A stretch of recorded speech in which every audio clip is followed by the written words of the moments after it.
सुर में गाना सीखिए पाधानीसा ऐप के साथ AI powered personal music teacher from Saregama.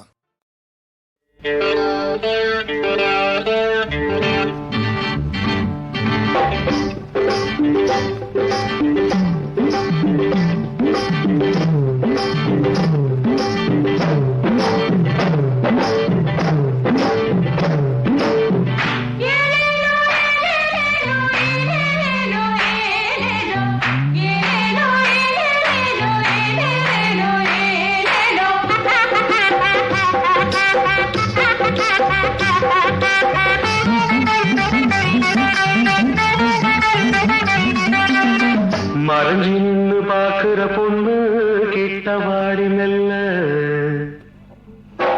மறைஞ்சி நின்னு பாக்குற பொண்ணு கிட்ட வாடி மெல்ல. மனுஷன் தாண்டி நானும் கூட மத்தவன் போலல்ல. என் ராசி சொல்லுதடி நீ என் வீட்டு மகராசியே. மறைஞ்சி நின்னு பாக்குற பொண்ணு கிட்ட வாடி மெல்ல. மனுஷன் தாண்டி நானும் கூட மத்தவன் போலல்ல.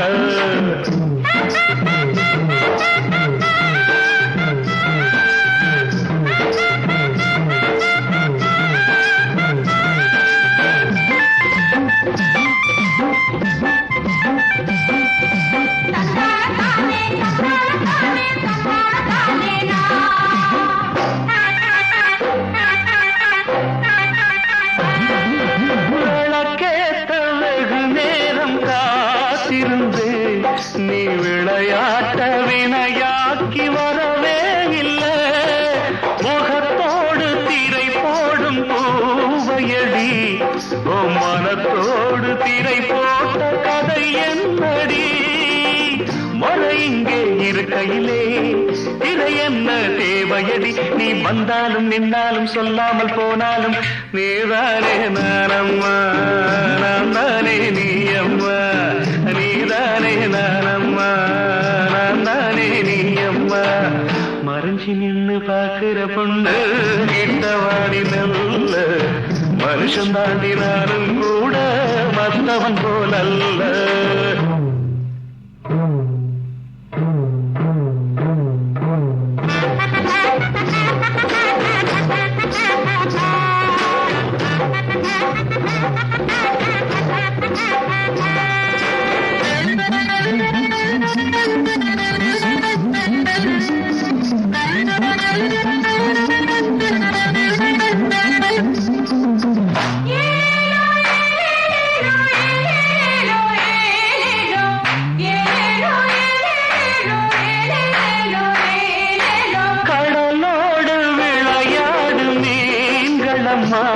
இந்த ஒரு மீனை நான் தானே அறிவேனம்மா. பல நாடும் வலை வீசி பார்த்து விட்டேன், எதிர்பாராமல் சரியாக விழுந்தாயம்மா. இனி என்ன கேள்வி இல்லை, இருதேக்கும் தோல்வி இல்லை. நீ வந்தாலும் நின்னாலும் சொல்லாமல் போனாலும் நீதானே நானம்மா, நான் தானே நீ அம்மா. நீதானே நானம்மா, நான் தானே நீ அம்மா. மறைஞ்சி நின்னு பாக்குற பொண்ணு கிட்ட வாடி மெல்ல. மனுஷன் தாண்டி நானும் கூட மத்தவன் போலல்ல. என் ராசி சொல்லுதடி நீ என் வீட்டு மகராசியே. மறைஞ்சி நின்னு பாக்குற பொண்ணு கிட்ட வாடி மெல்ல. மனுஷன் தாண்டி நானும் கூட மத்தவன் போலல்ல.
மனசுக்குள் ஒரு புயல் மையம் கொண்டது, அதன் பேர்தான் என்ன?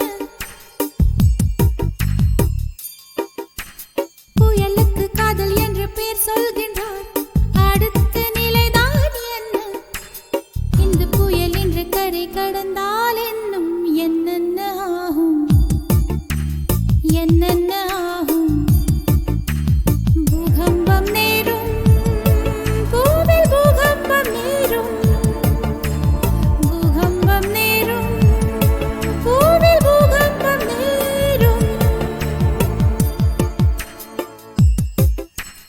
மனசுக்குள் ஒரு புயல் மையம் கொண்டது, அதன் பேர்தான் என்ன? இந்த புயல் இன்று கரை கடந்தால் இன்னும் என்னென்ன ஆகும்?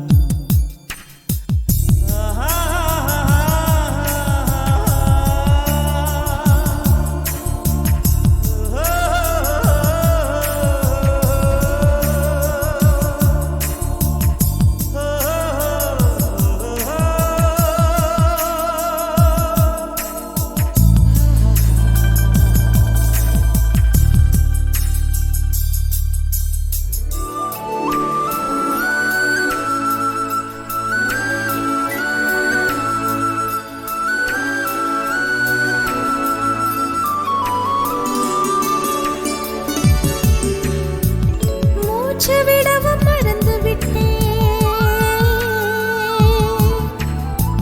மூச்சு விடவும் மறந்து விட்டேன். எனக்கென்று பெயர் இல்லை அன்பே, என் உடல் இல்லை இங்கே, என் உயிர் இல்லை உயிரே.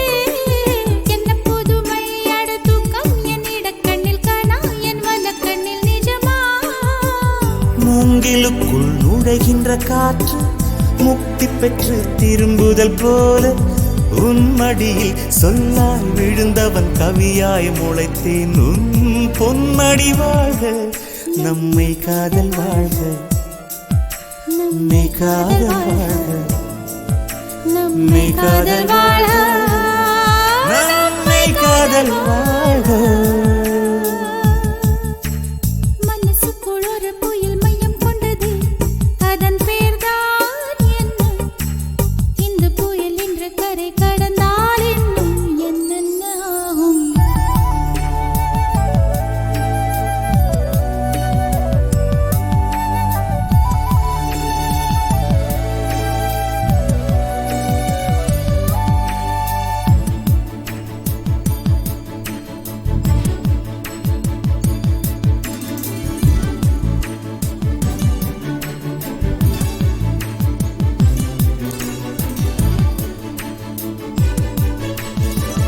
மேற்கில் போன பறவை ஒன்று, மேற்கில் போன பறவை ஒன்று, மே மாதத்தில் எனக்கு ஒரு கன்னி பெண் வரும் என்று காதில் பண்பாடி விட்டு சென்றது.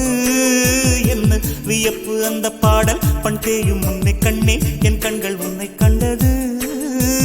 பருவத்திலே ஒரு முறை பூத்தேன், பார்த்ததிலே மறுமுறை பூத்தேன்.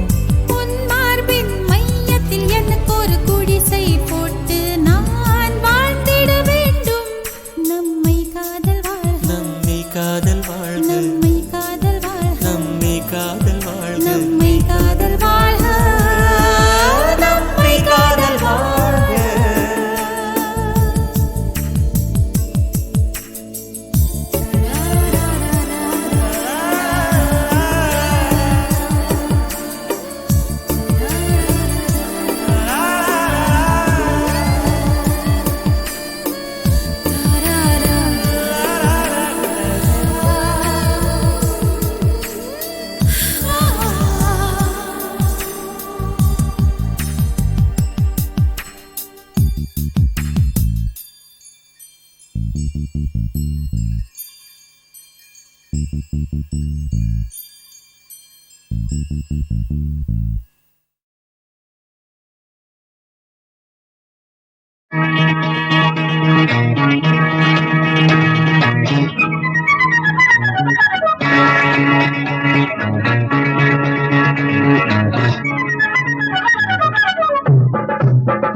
புத்தம் புது பாட்டு நீ பாடு இப்போது முத்தம் ஒண்ணு கேட்டு நீ ஆடு தப்பேது நோயெல்லாம் போயாச்சு பாயெல்லாம் பூவாச்சு இருக்கரம் தழுவுது புடவையும் நழுவுது முத்தம் புது பாட்டு நீ பாடு இப்போது முத்தம் ஒன்று கேட்டு நீ ஆடு தப்பேது நோயெல்லாம் போயாச்சு பாயெல்லாம் பூவாச்சு இருக்கரம் தழுவுது புடவையும் நழுவுது புத்தம் புது பாட்டு நீ பாடு இப்போது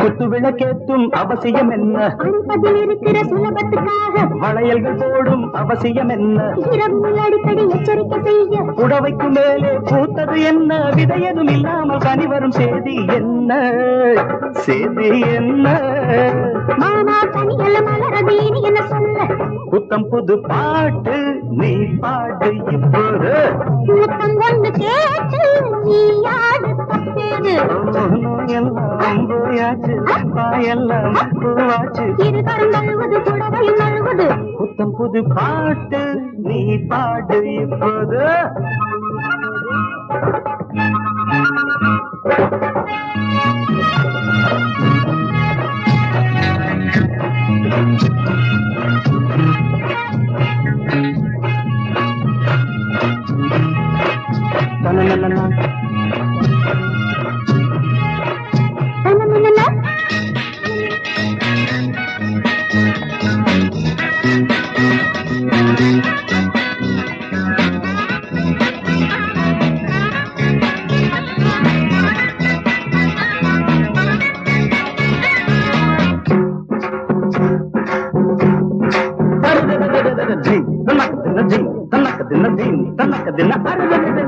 இனி நம்ம காட்டில் தினந்தன மழதா மழைக்கொரு கொடபிடி மடியின் இடம்புடி தொடுவது எல்லாம் காயல பழந்தா அதுக்கு என்ன வெகுமதி அனுதினம் அனுமதி உதட்டுக்கு மேலே உள்ளது மச்சம் நடப்பது நடக்கட்டும் நாளைக்கு வேணும் மிச்சம் லேசா கூச்சம் வாடி கதவுக்கு காதில்லை இனி என்ன அச்சம் புத்தம் புது பாட்டு நீ பாடு இப்போது முத்தம் ஒண்ணு கேட்டு நீ ஆடு தப்பேது நோயெல்லாம் போயாச்சு காயெல்லாம் போவாச்சு இருக்கரம் தழுவுது புடவையும் நழுவுது புத்தம் புது பாட்டு நீ பாடு இப்போது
கொஞ்சம் இடம் கொடு நெருக்கத்தில் வரவிடு பார்த்துக்க என்னாகும் பார்த்துக்க நீ தொட நான் தொட பூவுட சுட சுட சேர்த்துக்க உன்னோட சேர்த்துக்க நீ தொட நான் தொட பூவுடல் சுட சுட சேர்த்துக்க உன்னோட சேர்த்துக்க நான் இதுக்கு மேல சொல்ல மாட்டேன் பார்த்துக்க நீயாக ஏத்துக்க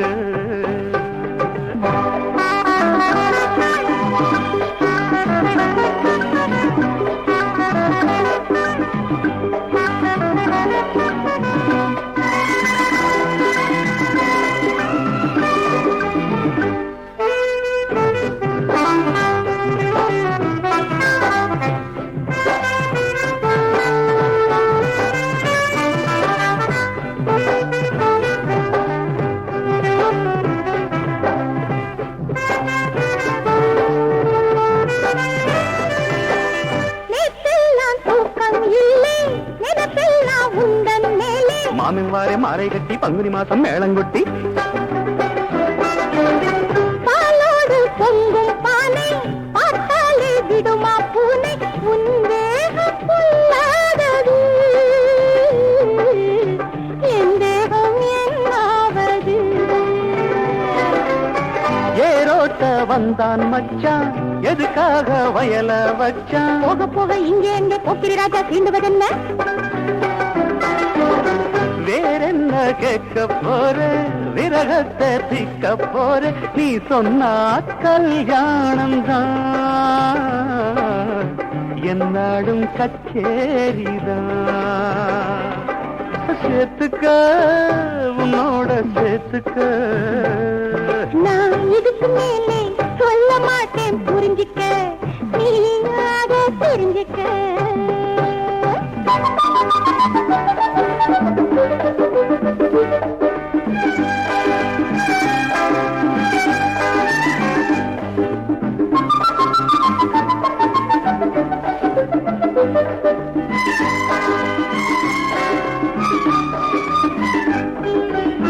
தஞ்சாவூர் பொம்மை போல தழுக்கான போட்ட புள்ள வீட்டு கண்ணு குட்டி துண்ணுவதென்ன தோளை தட்டி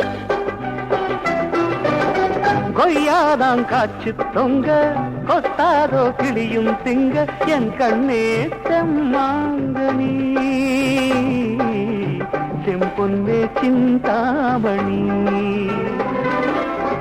காவேரி எங்கே போகும் கடலோடு வந்தே சேரும் வாமா வாமா வெக்க நின்ன வட்ட நிலாவே வண்ணப்பூவே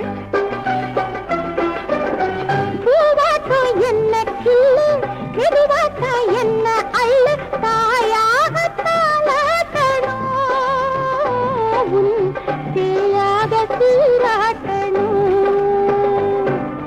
எடுத்துக்க எல்லாமே எடுத்துக்க நான் இதுக்கு மேலே சொல்ல மாட்டேன் புரிஞ்சுக்க நீயாக தெரிஞ்சுக்க சேர்த்துக்க உன்னோட சேர்த்துக்க நான் இதுக்கு மேலே பார்த்துக்க நீயாக ஏத்துக்க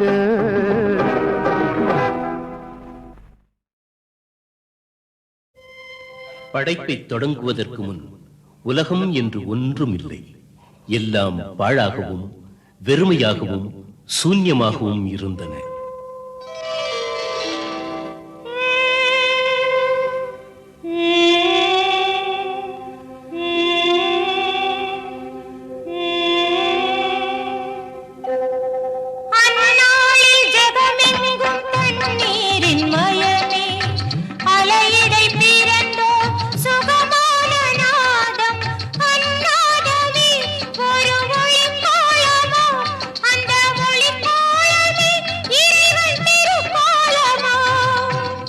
நீரின் மேல் அலைகின்ற ஒளியைப் போல் ஆண்டவன் ஆத்மஸ்வரூபமாக இருந்தபோது படைப்பை தொடங்கினார். பூமி, ஆகாயம், நட்சத்திரங்கள், புல் பூண்டுகள், செடி கொடிகள், நீர்வாழ் ஜந்துக்கள் என்று பலவற்றையும் சிருஷ்டித்து அவற்றையெல்லாம் பரிபாலிப்பதற்காக தன்னைப் போல் ஒரு சக்தி தேவை என்று எண்ணி முதல் மனிதனை மண் கொண்டு படைத்தார்.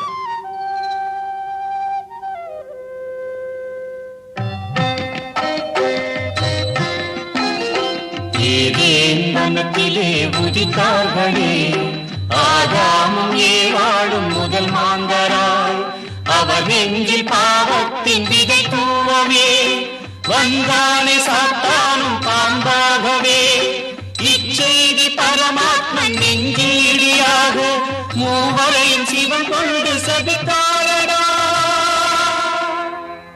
பாவத்தின் சம்பளம் மரணம் என்றே பூலோக நரகத்தில் தள்ளிவிட்டார்.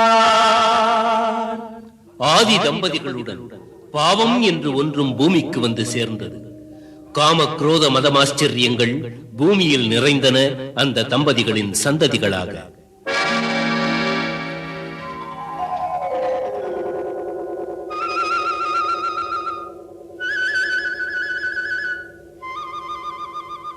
கையின் ஆபல் அண்ணன் தம்பியுடன் நரஜாதி பூமியில் தழைத்ததம்மா. அவரால் பாவங்கள் பல நூறு பிறந்தனவா. பாவத்தை நீக்கிட கேட்டாரே பிரபு வாழும் முறைகளை சொல்லி அன்புடன் பல முறை கேட்டாரே.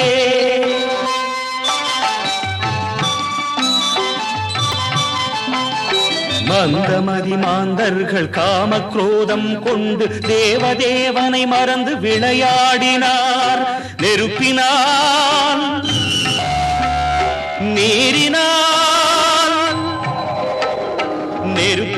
நீரினால் பிரளயத்தை உருவாக்கி பாவிகளை வேரோடு களைந்தாரடா. எஞ்சிய மாந்தர்க்கு 10 கட்டளை தந்து இவை காத்து நலமாக வாழ்க என்றார். அந்த 10 கட்டளைகள், தேவதேவன் என்றும் உனக்கு நானே, என்னை அன்றி உனக்கு வேறு தேவன் இல்லை, மேலே வானத்திலும் கீழே பூமியிலும் கீழே இருக்கும் தண்ணீரிலும் உள்ளவற்றை கொண்டு விக்கிரகங்கள் செய்யாதே, அவற்றை பூஜை செய்ய வேண்டாம் என்பது முதல் கட்டளை. தேவதேவனாகிய கர்த்தருடைய தூய நாமத்தை வீணில் உபயோகிக்கலாகாதென்பது 2ஆம் கட்டளை. ஓய்வு நாள் உன் பண்டிகை நாள், அதை தூய நாளாய் காக்க வேண்டும் என்பது 3ஆம் கட்டளை. ஈன்றெடுத்த உன் தாய் தந்தையை எந்த நாளும் வணங்க வேண்டும் என்பது 4ஆம் கட்டளை. மனித உயிரை போக்கலாகாதென்பது 5ஆம் கட்டளை. விபச்சாரம் செய்யலாகாதென்பது 6ஆம் கட்டளை. களவு செய்யலாகாதென்பது 7ஆம் கட்டளை. பிறருக்கு தீங்காக பொய் சாட்சி சொல்லலாகாதென்பது 8ஆம் கட்டளை. பிறர் வீட்டின் மேல் பேராசை படலாகாதென்பது 9ஆம் கட்டளை. அடுத்தவனின் பத்தினி மீதும் பணியாட்கள் மீதும் பசுக்களின் மீதும் அவனுக்குரிய துரும்பு மீதாயினும் மோகம் கொள்ளலாகாதென்பது 10ஆம் கட்டளை. ஆயினும் மனிதன் மாறவில்லை. ஜீவராசிகள் அனைத்தும் காம இச்சையில் மூழ்கின. எனவே கர்த்தர் தீர்க்கதரிசிகளின் கருத்துப்படி செயல்பட திட்டமிட்டார். நல்லவர்கள் வாழும் நன்மைகள் நிறைந்த பூமி அம்மா, யூதர்கள் தமக்கொரு பரிசாக தருவாள் மரியாள் இயேசுவினை.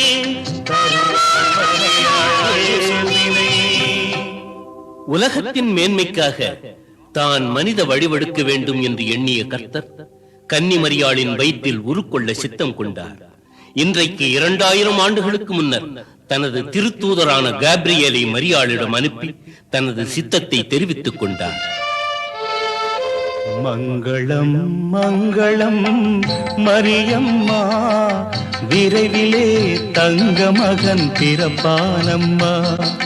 கிறிஸ்து என பெயர் சூட்டி மகிழ்வாயம்மா, அவன் உலகங்கள் அனைத்தையும் காப்பானம்மா. கேப்ரியேல் சொன்னதை கேட்டு மரியாள், கன்னியாகிய நான் எவ்வாறு கருத்தரிக்க முடியும் என்று ஆச்சரியத்தோடு வினவ, அதற்கு தேவனின் திருத்தூதர், பரிசுத்த ஆவி உன்னையே தேர்ந்தெடுக்கும், மிக உயர்ந்த சக்தி உன்னை சேர்ந்திருக்கும், ஆதி அந்தம் இல்லாதவன் உனது பிள்ளை, தாவீதின் அரியணை அலங்கரிப்பான். உன் கருவில் உருவாகும் தேவதேவனோ, யுக யுகங்கள் பூமி காக்கும் ஆதி தேவனாம். சுபம் சுபம் நாளெலாம் சுபமம். திருமணத்துக்கு முன்பாகவே தனக்கு நிச்சயிக்கப்பட்டிருந்த கன்னிமரியாள் கருத்தரித்த செய்தியை யோசேப்பு கேள்விப்பட்டு அவளை கைவிட்டு ரகசியமாக நீங்கிச் செல்ல எண்ணினார். அந்த இரவில் தேவதூதன் அவரது கனவில் தோன்றி நடந்ததனைத்தும் தேவனின் சித்தமாகும் என்று ஆறுதல் கூறினார். யோசேப்பு முழுமனத்தோடு அதை விசுவாசித்தார். சில மாதங்கள் கழிந்தன. அந்த நாட்களில் குடிமதிப்பு எழுத வேண்டும் என்ற கட்டளை பிறந்ததால் எல்லோரும் தங்கள் சொந்த ஊருக்கு போனார்கள். அவ்வாறே யோசேப்பும் மரியாளும் போக வேண்டி வந்தது. 9 மாத கர்ப்பிணியான மரியாளை கோவேறு கழுதையின் மீது ஏற்றிக்கொண்டு யோசேப் பெத்லஹேம் நோக்கி பயணம் புறப்பட்டார்.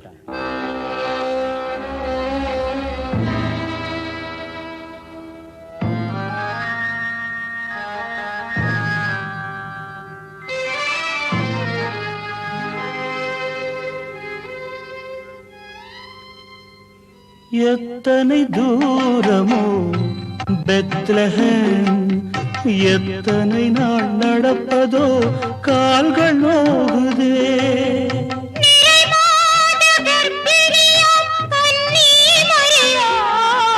கதிரவனின் சோதனையால் நடை தளர்ந்தாளே, நாவரண்டு போனதே தாகத்தினாலே, நீரின்றி தவித்தாளே பாலைவனத்திலே, பொறுமையுடன் தொடர்ந்தாளே பயணம் தன்னையே. ஐயா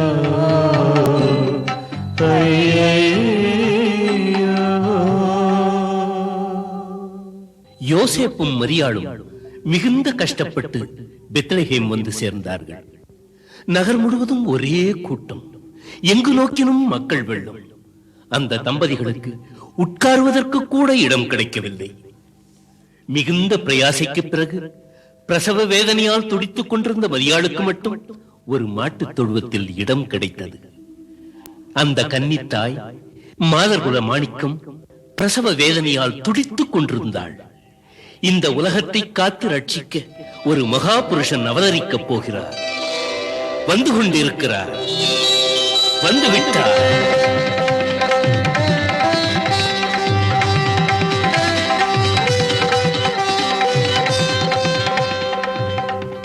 வாழ்கவே வாழ்கவே வாழ்கவே, வெல்கவே வெல்கவே வெல்கவே. மேற்கு வானில் மறைந்து போன காலை கதிரவன் மரியாள் திருவயிற்றிலிருந்து குதித்தானே மீண்டும். மாட்டுக்கொட்டில்தான் அவனின் ராஜமண்டபம், கழுநீர் தொட்டியே தங்க சிம்மாசனம். வானில் ஒரு புதிய மீன் ஒளியின் வெள்ளம், தேவதூதர் விண்ணிலிருந்து தேவகீதம் பாடினார்.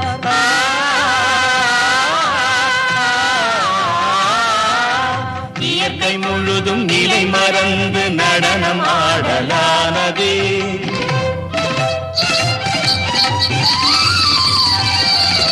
ஹல்லேலூயா மெஸ்ஸியா, ஹல்லேலூயா ஹல்லேலூயா ஹல்லேலூயா.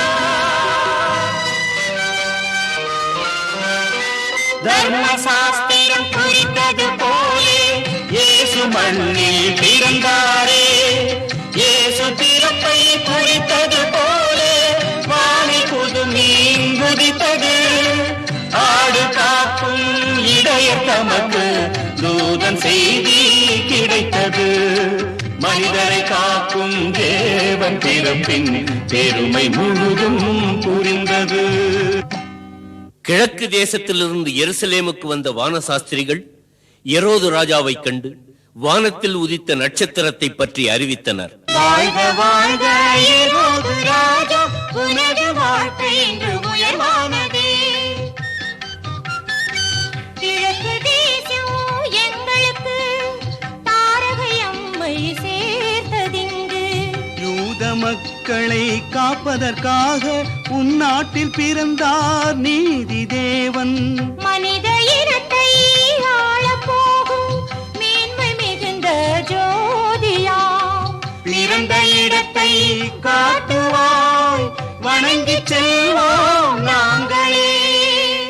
எரோது ஞானிகளை தனியாக அழைத்து இயேசு பிறந்த இடத்தை அறிந்து வந்து என்னிடம் சொல்லுங்கள், நானும் அவரை கண்டு வணங்குகிறேன் என்று கபட உள்ளத்தோடு கூறினான்.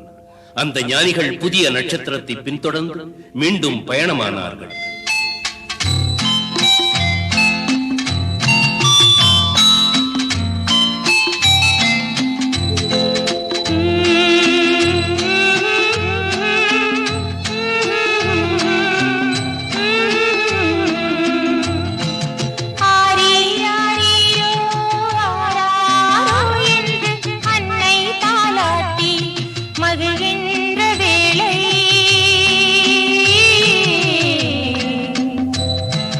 லட்சிய பிறப்பே காப்பாற்றியம்மை என்றே தந்தை துதிக்கின்ற வேளை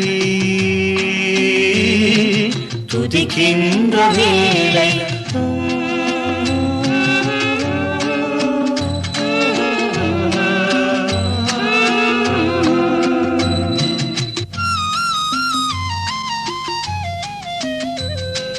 மாட்டுக்குட்டில் காட்டியே நின்றது தாரகை, மூவரும் நடந்தார்கள் இயேசுவை காணவே.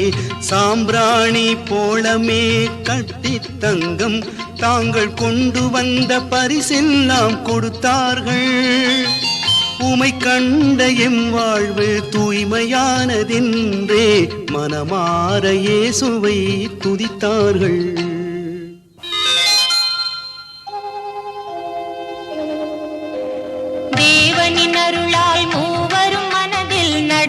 போவதை அறிந்தாரே, இயேசுவை கொல்லும் தீய நெஞ்சுடன் ஹேரோதுள்ளானே. அதனாலேதான் இயேசுவின் இடத்தை அறிந்து வரச் சொன்னான்.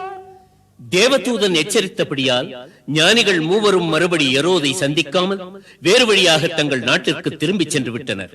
நாட்கள் கடந்தன. தேவதூதனின் யோசனைப்படி எரோதின் மரணத்துக்கு பின் யோசேப்பு இயேசுவையும் மரியாளையும் அழைத்துக் கொண்டு கலிலியோவைச் சேர்ந்த நாசரத் என்னும் இடத்திற்கு வந்து சேர்ந்தார். அங்கே இயேசு மனிதர்களின் உதவியோடும் தேவனின் அருளோடும் வளர்ந்து வந்தார். இந்த சமயத்தில் எலிசபெத் ஜக்கரியா என்ற தம்பதிகளுக்கு மகனாக பிறந்த யோவான் ஒட்டக ரோமத்தால் ஆன ஆடையை அணிந்து கொண்டு காட்டு தேனையும் வெட்டு கிளிகளையும் உண்டு யோர்தான் நதிக்கரையில் தேவனின் பெயரால் மக்களுக்கு ஞான ஸ்நானம் வழங்கி வந்தான். இயேசு கிறிஸ்து கூட யோவானிடம் ஞான ஸ்நானம் பெற விரும்பி யோர்தான் நதிக்கரைக்கு புறப்பட்டார்.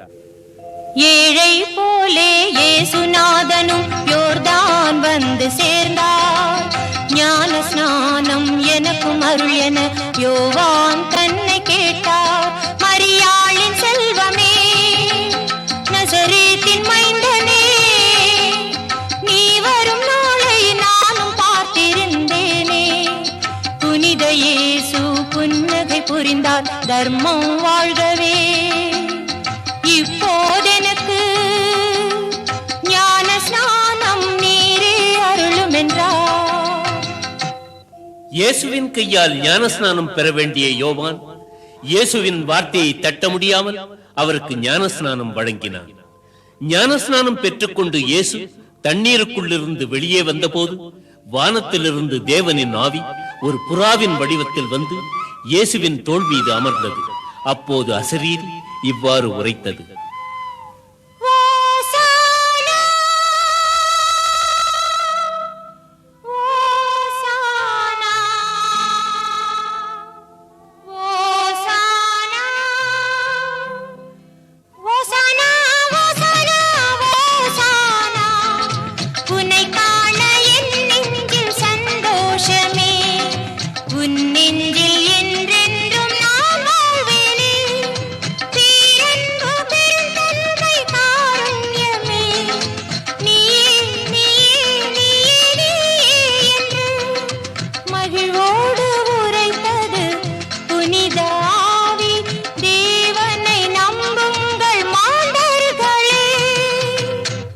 நாற்பது நாட்கள் இயேசு உபவாசம் இருந்து முடித்த பிறகு சாத்தான் அவரை சோதனைகள் புரிந்து இறுதியில் தோல்வி அடைந்தது.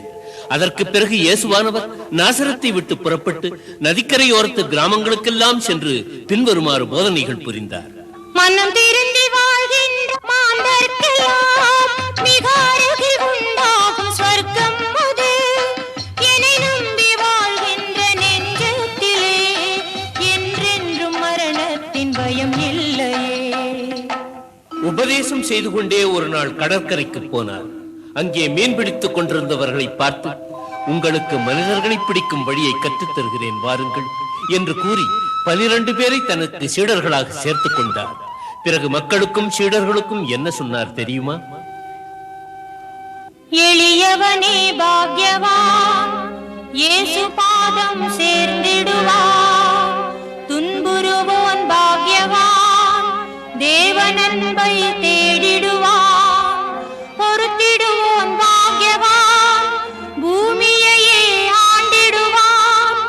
நீதி காக்கும் நெஞ்சமுள்ளோன் பாக்யவான், வாழ்வின் திருப்தி என்றும் காணுவான். கருணையுள்ள நெஞ்சமுள்ளோன் பாக்யவான், கர்த்தர் கருணை என்றும் அவனை சேருமே.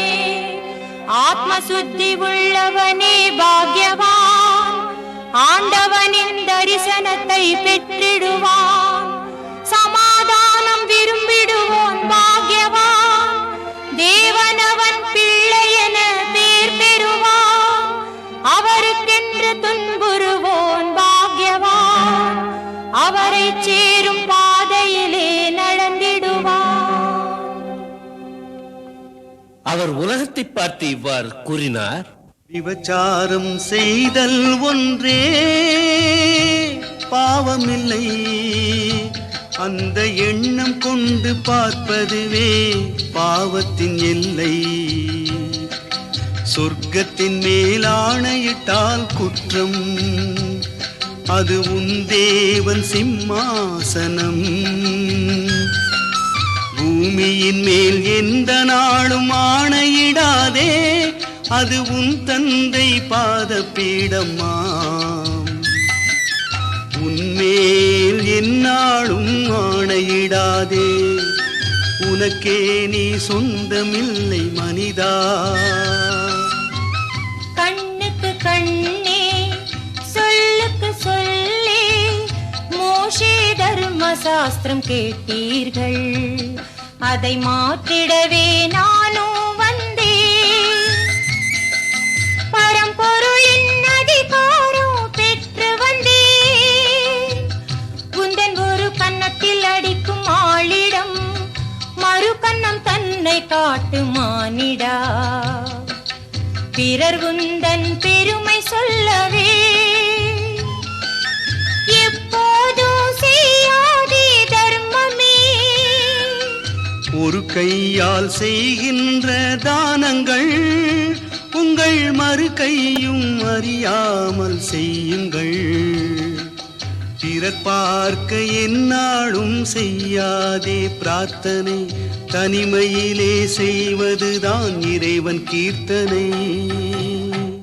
பிரார்த்தனை கூட செய்ய தெரியாத அப்பாவி சிஷ்யர்களை பார்த்து இப்படி பிரார்த்தனை செய்யுங்கள் என்று போதித்தார். பரமண்டலங்களில் இருக்கின்ற எங்கள் பிதாவே, உம்முடைய நாமம் பரிசுத்தப்படுவதாக, உம்முடைய ராஜ்யம் வருவதாக, உம்முடைய சித்தம் பரமண்டலத்திலே செய்யப்படுவது போல் பூமியிலேயும் செய்யப்படுவதாக. எங்களுக்கு வேண்டிய ஆகாரத்தை இன்று எங்களுக்கு தாரும். எங்கள் கடனாளிகளுக்கு நாங்கள் மன்னிக்கிறது போல் எங்கள் கடன்களை எங்களுக்கு மன்னியும். எங்களை சோதனைக்குட்பட பண்ணாமல் தீமையினின்று ரட்சித்துக் கொள்ளும். ராஜ்யமும் நீரே, மகிமையும் நீரே, சக்தியும் நீரே, சர்வமும் நீரே. ஆமென். அனைத்து மாந்தரும் புரிந்து கொள்ளும் வகையில் எளிமையான நீதிக்கதைகள் மூலமாக போதனைகள் புரிந்தார் இயேசு கிறிஸ்து. அவற்றின் கருத்தாவன: என்ன உண்ண கூடும், நாளும் எதனை அருந்த கூடும், என்ன அணிய கூடும் என்றே எண்ணி வருந்திடாதே, நெஞ்சில் ஏக்கம் வளர்த்திடாதே. உணவை காட்டிலும் மேன்மை ஜீவன், உடையை காட்டிலும் மேன்மை தேகம். ஆகாயத்து பறவையை பாருங்கள், அவை சமைக்குமோ, பசியாலே வாடுமோ? சோலையில் சிரிக்கும் மலர்களை பாருங்கள், அவை உழைக்குமோ, ஆடைகள் நெய்யுமோ? காட்டு புல்லுக்கு கௌரவம் தந்து காப்பான் தேவனில் காட்டிலும் உயர்ந்த மானிடர் உமக்கு கருணை தாரானோ?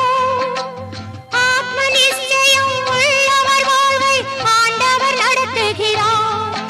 எதிர்காலம் நினைந்து ஏங்கி தவிப்பதை களைந்திடும் மானிடரே. நாளைய கடமைகள் நாளைக்கு முடியும், இன்றைய செயல் முடிப்பீர். ஒவ்வொரு நாளும் நடப்பது நடக்கும், உள்ளத்தில் துயர் வேண்டாம். மற்றவர் தவறின் விமர்சனம் புரிவது மாண்பல்ல தோழர்களே. உங்கள் கண்களில் இருக்கும் துரும்பினை எடுத்து அடுத்தவர் கண்களின் துரும்பினை களைந்திடுங்கள். கானா என்னும் ஊரிலே 6 கல் ஜாடிகளில் தண்ணீரை நிரப்பச் சொல்லி அவற்றை திராட்சை ரசமாக மாற்றினார் இயேசு கிறிஸ்து. இவ்வாறு தொடங்கிய இயேசுவின் மகிமை மேலும் மேலும் பெருகியது. அப்பம் 5 மீன்கள் 2 5000 பேருக்கு உணவு தந்தார். தான் உண்ட பின் மீந்ததை 12 கூடையில் கிறிஸ்து பிரான் அள்ளி வைத்தார். ஆவிகள் 7 ஆட்கொள்ளப்பட்டாள் மக்தலேனா மரியா. அவர் ஆணை கடங்கிய ஆவிகள் நீங்கிட அற்புத மீட்சி பெற்றார். கைகால் இழந்தவர் கண் பார்வையற்றவர் யாவரும் மானிடர் என்றாரே. கை கொண்டு தொட்டவர் கண்களின் பார்வையால் தீபத்தை ஏற்றி வைத்தாரே. அங்கத்தை தின்கின்ற குஷ்டத்தில் வாடியோர் கைகால் விளங்காத மாந்தரெல்லாம் ஊமையர் செவிடர் திருக்கரெல்லாம் கிறிஸ்துவின் வார்த்தையால் சுகம் பெற்றார். ஆனந்தம் கொண்டே போற்றி நின்றார், தீபங்கள் ஏற்றி பூஜித்தார். ஒரு வேசியையே சுரட்சித்தார், இனிமேல் அந்த பாவங்கள் நீக்கிடென்றார். பெருநோய் கொண்ட பெண்ணவர் அங்கியை தொட்டதில் நோயற்ற வாழ்வினை மீண்டும் பெற்றார். நெஞ்சத்தில் இயேசுவை நம்பிடும் மாந்தர்கள் நம்பிக்கையாலே மேன்மை பெற்றார். மாண்டவர் தேகத்தில் மீண்டும் உயிர் வைத்து மன்னவர் மாயங்கள் புரிந்திருந்தார். கல்லறைக்குள்ளே 4 தினங்கள் சிதைந்து கிடந்த லாசரு உடலினில் பார்த்தவரெல்லாம் வியந்திடும் வகையினில் ஜீவன் தந்து உயிர்ப்பித்தார். சீரிய காற்றினை பொங்கிய கடலினை அமைதியுறும்படி ஆணையிட்டார். அந்த தண்ணீர் மீது நடந்தாரே, தன் மகிமையை புரிந்திட செய்தாரே. பாவிகள் தம்முடன் போஜனம் செய்வதை பார்த்தே பல பேர் கேட்டிடவும் வைத்தியன் சேவை நோயற்றவர்க்கே நலமுடையோர்க்கில்லை என்றாரே. ஒரு நாள் அவரது சீடர்கள் உலகத்தின் முடிவு பற்றியும் அவரது மறு வருகை பற்றியும் அவரிடம் கேட்க, அவர் சிறு குழந்தைகளைப் போன்ற தன் சீடர்களை பார்த்து, உலகம் முடிவுறும் போது கிறிஸ்து நானே என்று கபடர் பலர் வருவார்கள், பஞ்சம் எங்கும் நேரும், பூகம்பங்கள் தோன்றும், கொடும்புயல் உருவாகும், கொல்லும் நோய்கள் பெருகும், டம டம டம டம டமவென பகை முழங்கும், உலகம் முழுவதும் போர் நடக்கும். தந்தைக்கு பிள்ளை பகையாவான், அன்னைக்கு மகளே விஷமாவாள். பண்டிகை காலங்களிலோ மாரி காலங்களிலோ உலகத்தின் முடிவு சம்பவிக்க கூடாது என்று வேண்டிக் கொள்ளுங்கள். அது பிள்ளைகளுக்கும் கர்ப்பவதிகளுக்கும் மிகுந்த அவஸ்தையாயிருக்கும். பிறகு தனது மறு வருகையை பற்றி, கிழக்கே தோன்றும் மின்னல் மேற்கு வானிலும் ஒளிரும், தேவகுமாரனின் வருகை அந்த மின்னலை போலே விளங்கும், 1000 தீபத்தின் ஒளி போலே. அதில் சூரியன் சந்திரன் தோற்காதோ, தேவகுமாரன் தூதுவர்கள் பல திசைகளை நோக்கி விரைவார்கள்.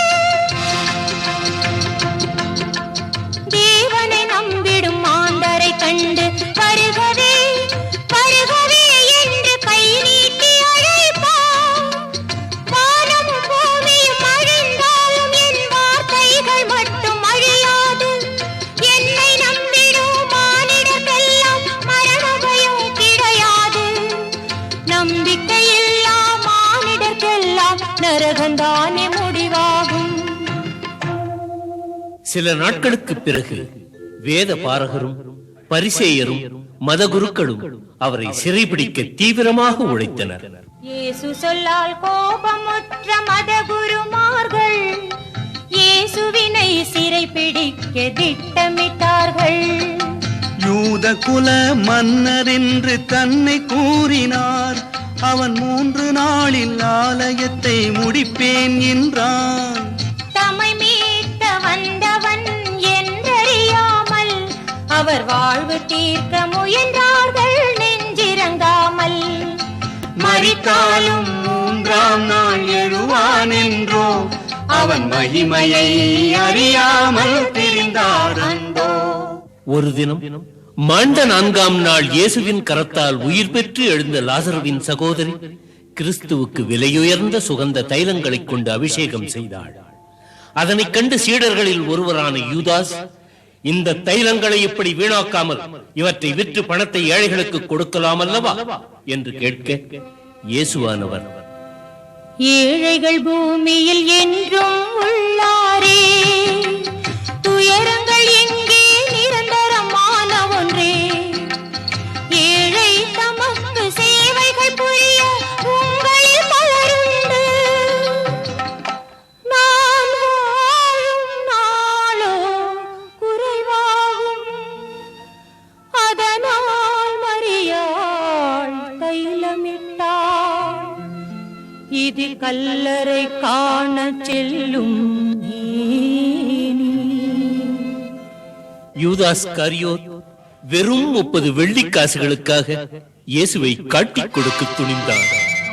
இயேசு கிறிஸ்துவும் தனது முடிவு நெருங்கிவிட்டதை அறிந்து தான் சிறைபிடிக்கப்படுவதற்கு முன்னால் தனது சீடர்களுடன் இறுதி விருந்து உண்ண ஆயத்தமானார்.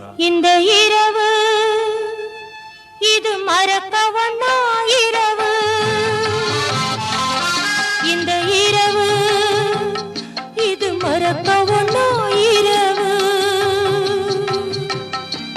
சுவாமிக்கும் அன்பு அடியார்க்கும் இனிமேலந்த சொந்தங்கள் ஏது.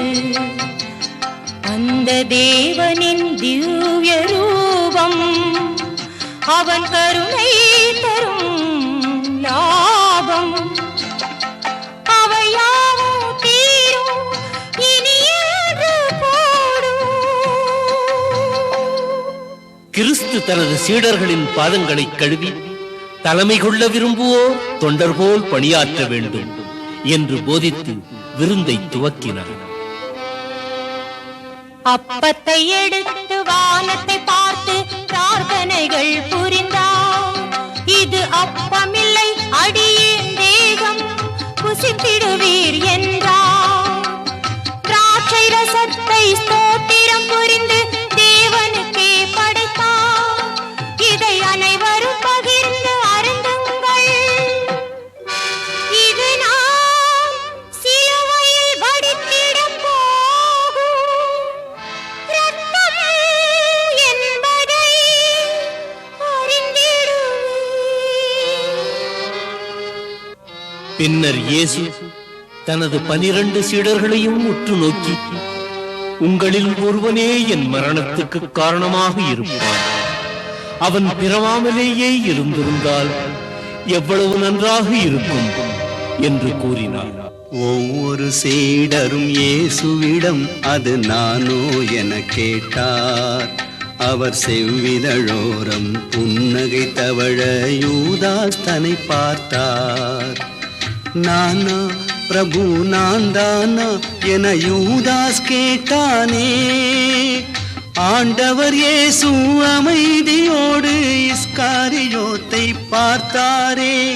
நீயே அறிவாயூதா எனக்கு நடக்கவிருக்கும் மரியாதை. கள்ளனின் மனத்தை தெள்ளத் தெளிவாய் தேவன் அறிந்து கொண்டான்.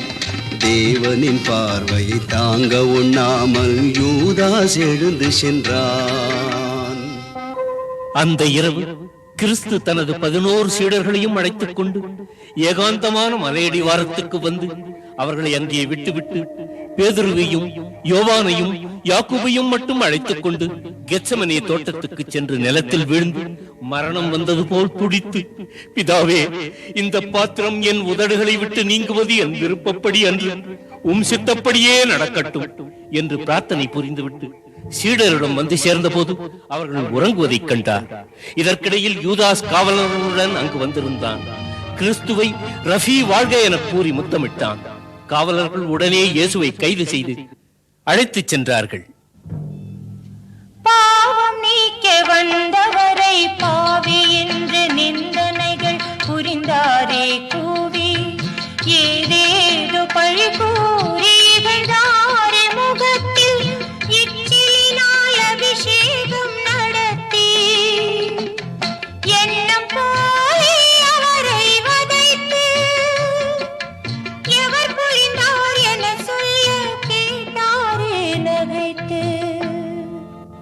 அன்னா காய்பா என்போரின் சங்கத்திலிருந்து இயேசு நீதி விசாரணைக்காக உயர் அதிகாரி பிலாத்துவின் முன்னர் கொண்டு வந்து நிறுத்தப்பட்டார். மதகுருமார்களுக்கு அடிமைப்பட்ட மக்கள் கிறிஸ்துவை சிலுவையில் அறையும்படியும் கள்ளன் பாரபஸை விடுதலை செய்யும்படியும் கூச்சல் போட்டார்கள்.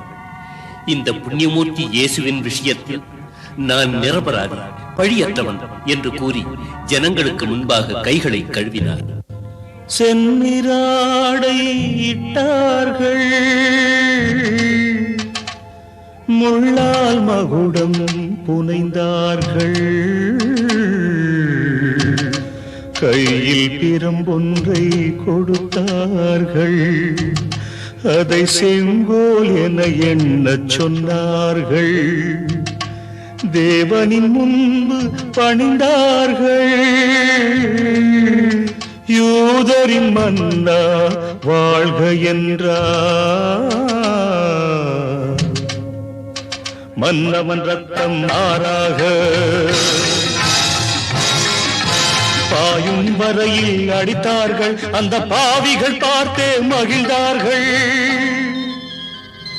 வெள்ளி என்று, பெரிய வெள்ளி என்று தேசம் முழுவதும் இருளில் மூழ்கியது. அந்த மனித மிருகங்கள் கிறிஸ்துவின் தோளில் சிலுவையை ஏற்றி கல்வாரி மேடு வழியாக கொல்கதா என்னும் மயானத்துக்கு நடத்தி செல்லுகையில் சக்தி இழந்த இயேசு சிலுவையின் கனம் தாங்காமல் 3 முறை கீழே விழுந்தார். ஒருவாறாக அவர்கள் மயானத்தை அடைந்தார்கள். ஐயோ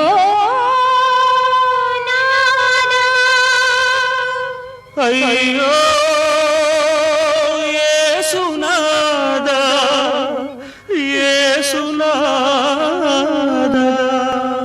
கரையில்லையே கரையில்லையே தங்கள் துயருக்கு, இது சரியோ இது சரியோ எங்கள் மனதுக்கு.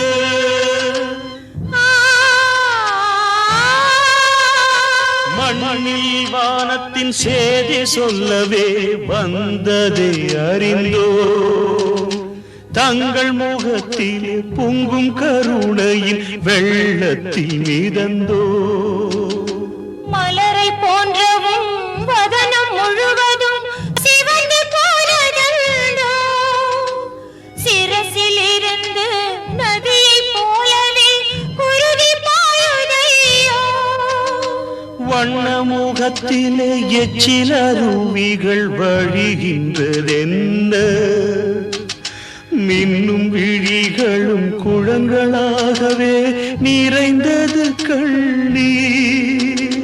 சிலுவையில் ஏற்றி ஆணிகள் அறைந்தார், ஜெகம் தாழ முடியவில்லை. ஐயா எங்கள் சேசையா,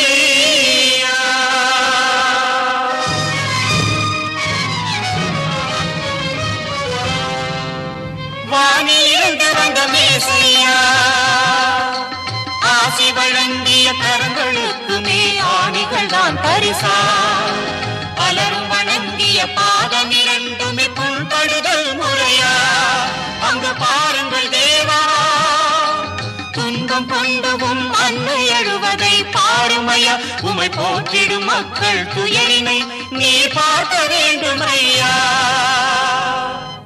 ஏற்கனவே சிலுவையில் அறையப்பட்ட இரு கள்வர்களோடு இயேசுவையும் சிலுவையில் அறைந்தார்கள். பரம பவித்திரனும் லட்சிய பிறவியுமான இயேசு மரச்சிலுவையில் மரணத்தோடு போராடுகின்றார்.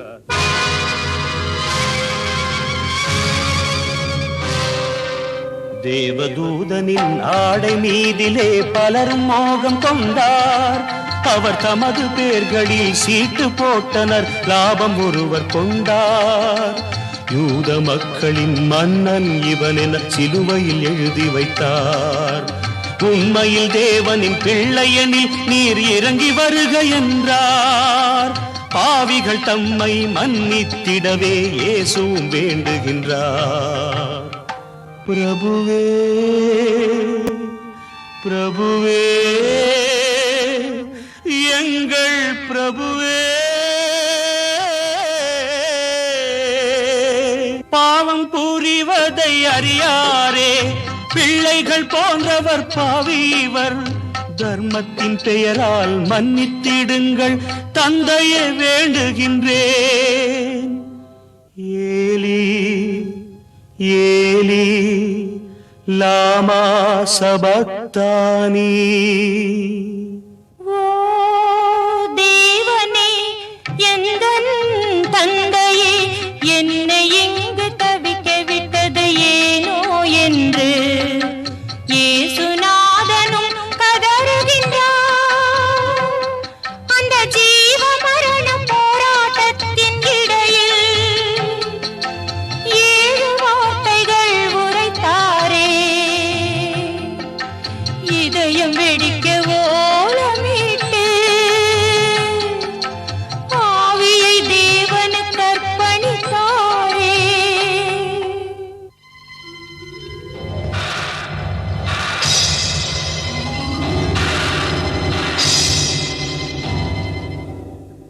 பூமி முழுவதும் அதிர்ந்தது, ஆலயத்தில் திரை கிழிந்தது, மலைகள் மேடுகள் பிளந்தன, பாவிகள் உள்ளம் குலைந்தனர். மண்ணுக்குள்ளே துயின்ற நல்லோர்கள் உயிர் கொண்டெழுந்தனரே. மக்கள் எல்லோரும் இயேசுவின் பெருமையை மேலும் அறிந்தனரே.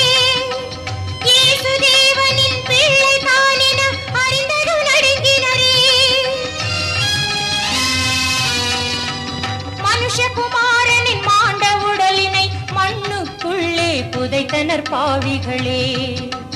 கல்லறை தன்னை காத்திட சொல்லி சேவகன் ஒருவனை உடனே வைத்தாரே.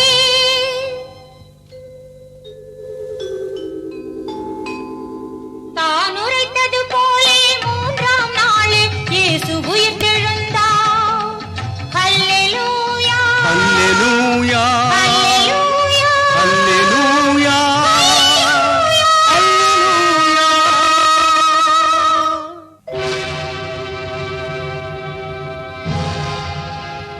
இயேசு தனது 11 சீடர்களுக்கும் தரிசனம் தந்தார்.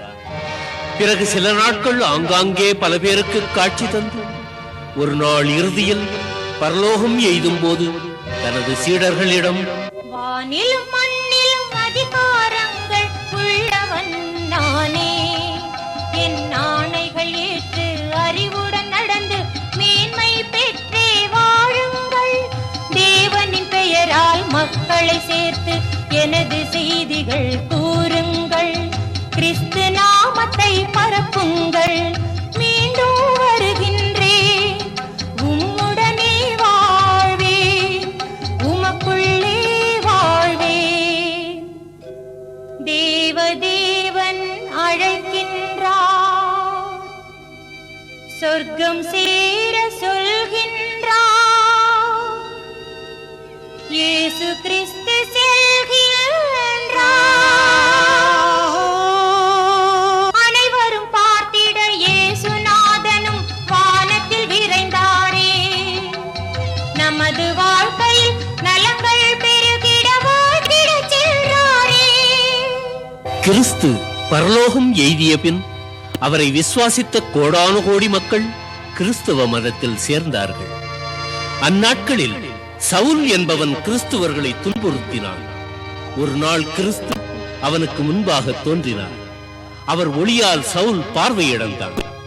இயேசு அவனுக்கு மீண்டும் பார்வையை கொடுத்து சவுலை பவுலாக மாற்றி பிரியமுள்ள பக்தனாகவும் தனது சேவகனாகவும் ஏற்றுக்கொண்டார். ஆகவே எல்லோரும் ஆயத்தமாக இருங்கள். இயேசுவை நம்புங்கள், நீங்கள் ரட்சிக்கப்படுவீர்கள். படைப்பை தொடங்குவதற்கு முன் உலகம் என்று ஒன்றும் இல்லை. எல்லாம் பாழாகவும் வெறுமையாகவும் சூன்யமாகவும் இருந்தன.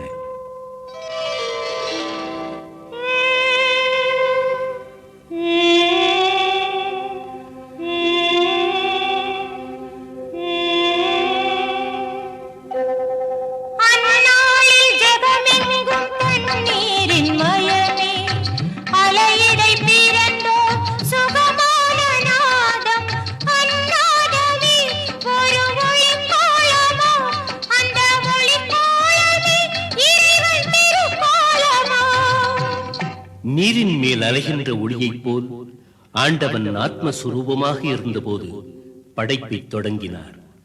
பூமி, ஆகாயம், நட்சத்திரங்கள், புல் பூண்டுகள், செடி கொடிகள், நீர்வாழ் ஜந்துக்கள் என்று பலவற்றையும் சிருஷ்டித்து அவற்றையெல்லாம் பரிபாலிப்பதற்காக தன்னை போல் ஒரு சக்தி தேவை என்று எண்ணி முதல் மனிதனை மண் கொண்டு படைத்தார்.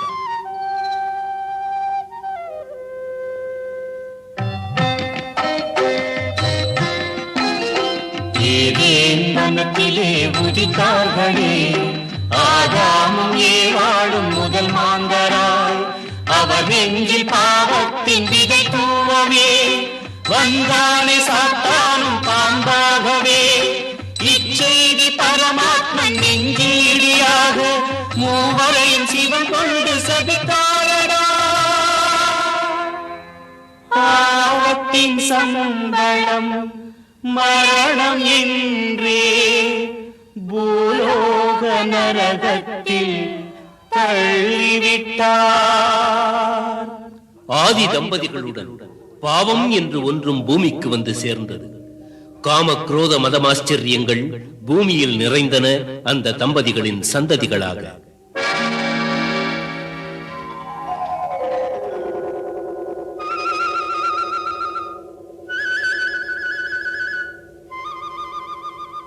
கையின் ஆபெல் அண்ணன் தம்பியுடன் நரஜாதி பூமியில் தழைத்ததம்மா. அவரால் பாவங்கள் பல நூறு பிறந்தனவா. பாவத்தை நீக்கிட கேட்டாரே பிரபு வாழும் முறைகளை சொல்லி, அன்புடன் பல முறை கேட்டாரே.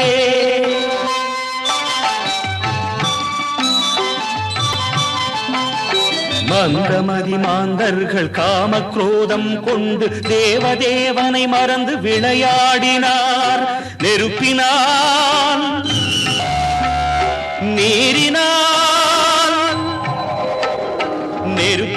நீரினால் பிரளயத்தை உருவாக்கி பாவிகளை வேரோடு களைந்தாரடா. எஞ்சிய மாந்தர்க்கு 10 கட்டளை தந்து இவை காத்து நலமாக வாழ்க என்றார். அந்த 10 கட்டளைகள், தேவதேவன் என்றும் உனக்கு நானே, என்னை அன்றி உனக்கு வேறு தேவன் இல்லை, மேலே வானத்திலும் கீழே பூமியிலும் கீழே இருக்கும் தண்ணீரிலும் உள்ளவற்றை கொண்டு விக்கிரகங்கள் செய்யாதே, அவற்றை பூஜை செய்ய வேண்டாம் என்பது முதல் கட்டளை. தேவதேவனாகிய கர்த்தருடைய தூய நாமத்தை வீணில் உபயோகிக்கலாகாதென்பது 2ஆம் கட்டளை. ஓய்வு நாள் உன் பண்டிகை நாள், அதை தூய நாளாய் காக்க வேண்டும் என்பது 3ஆம் கட்டளை. ஈன்றெடுத்த உன் தாய் தந்தையை எந்த நாளும் வணங்க வேண்டும் என்பது 4ஆம் கட்டளை. மனித உயிரை போக்கலாகாதென்பது 5ஆம் கட்டளை. விபச்சாரம் செய்யலாகாதென்பது 6ஆம் கட்டளை. களவு செய்யலாகாதென்பது 7ஆம் கட்டளை. பிறருக்கு தீங்காக பொய் சாட்சி சொல்லலாகாதென்பது 8ஆம் கட்டளை.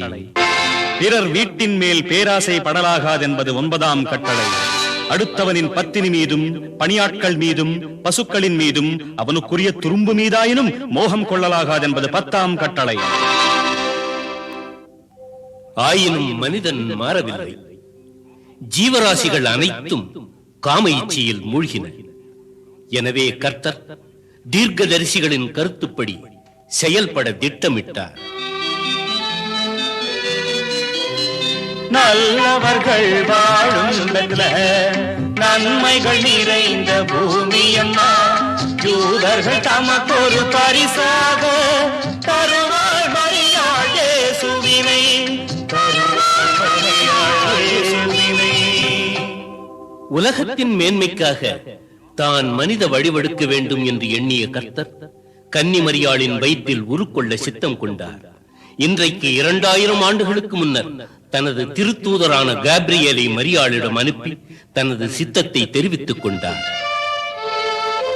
மங்களம் மங்களம் மரியம்மா, விரைவிலே தங்க மகன் பிறப்பானம்மா, கிறிஸ்து என பெயர் சூட்டி மகிழ்வாயம்மா, அவன் உலகங்கள் அனைத்தையும் காப்பானம்மா.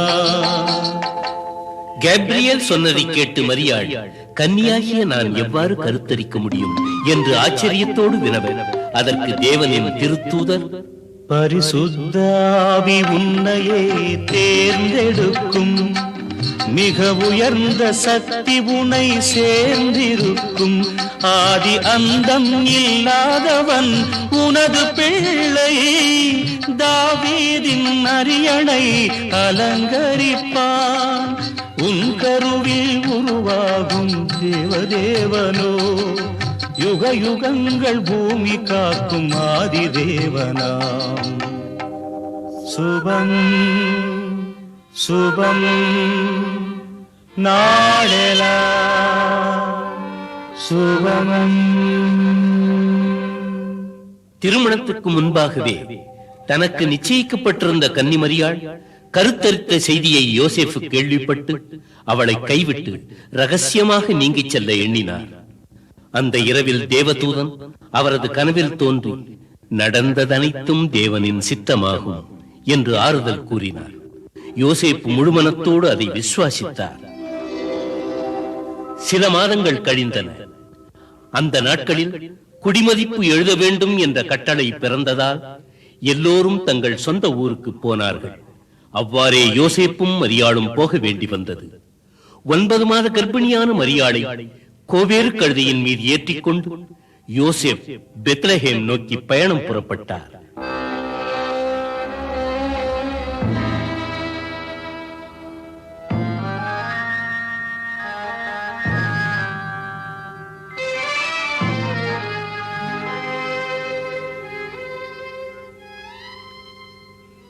எத்தனை தூரமோ பெத்லஹேம், எத்தனை நாள் நடப்பதோ கால்கள் நோகுதே.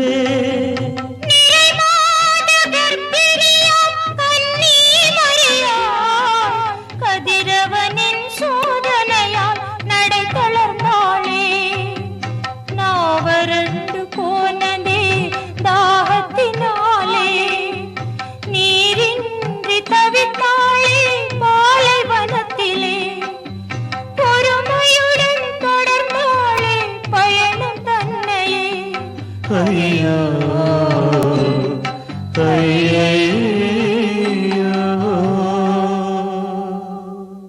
யோசேப்பும் மரியாளும் மிகுந்த கஷ்டப்பட்டு பெத்லஹேம் வந்து சேர்ந்தார்கள். நகர் முழுவதும் ஒரே கூட்டம், எங்கு நோக்கினும் மக்கள் வெள்ளம். அந்த தம்பதிகளுக்கு உட்காருவதற்கு கூட இடம் கிடைக்கவில்லை. மிகுந்த பிரயாசைக்கு பிறகு பிரசவ வேதனையால் துடித்துக் கொண்டிருந்த மரியாளுக்கு மட்டும் ஒரு மாட்டுத் தொழுவத்தில் இடம் கிடைத்தது. அந்த கன்னித்தாய் மாதர்குல மாணிக்கம் பிரசவ வேதனையால் துடித்துக் கொண்டிருந்தாள். இந்த உலகத்தை காத்து ரட்சிக்க ஒரு மகா புருஷன் அவதரிக்கப் போகிறார். வந்து கொண்டிருக்கிறார், வந்துவிட்டார்.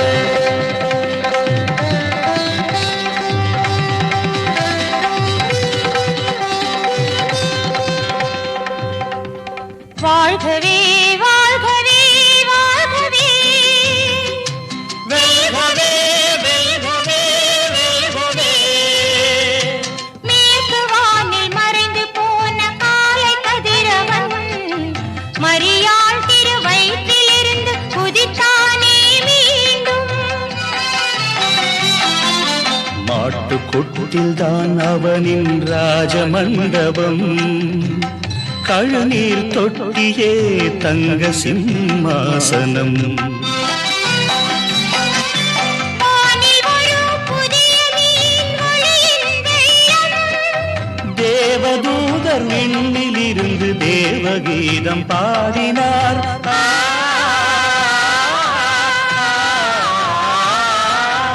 இயற்கை முழுதும் நிலை மறந்து நடனம் ஆடலானதே.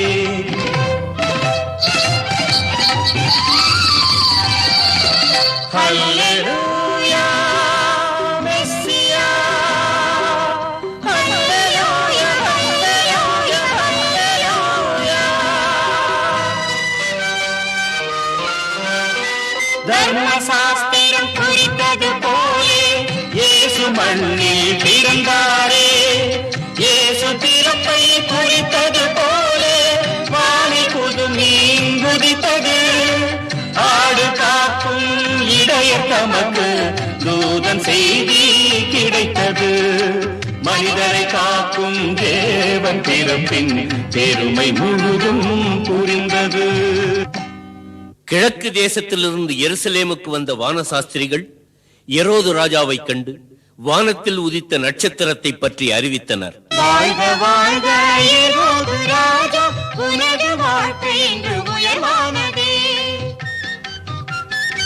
கிழக்கு தேசம் எங்களுக்கு தாரகை அம்மை சேர்த்ததிங்கு. யூத மக்களை காப்பதற்காக உன்னாட்டில் பிறந்தார் நீதி தேவன். மனித இனத்தை ஆளப் போகும் மேன்மை மிகுந்த ஜோதியாம். பிறந்த இடத்தை காட்டுவாய், வணங்கிச் செல்வோம் நாங்களே. எரோது ஞானிகளை தனியாக அழைத்து இயேசு பிறந்த இடத்தை அறிந்து வந்து என்னிடம் சொல்லுங்கள், நானும் அவரை கண்டு வணங்குகிறேன் என்று கபட உள்ளத்தோடு கூறினான். அந்த ஞானிகள் புதிய நட்சத்திரத்தை பின்தொடர்ந்து மீண்டும் பயணமானார்கள்.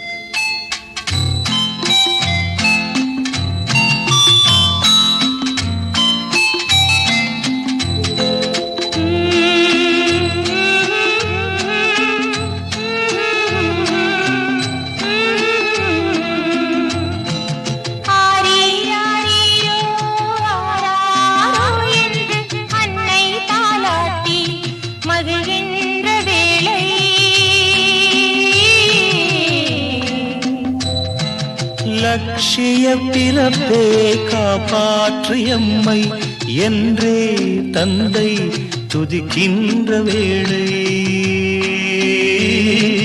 துதிக்கின்ற வேளை.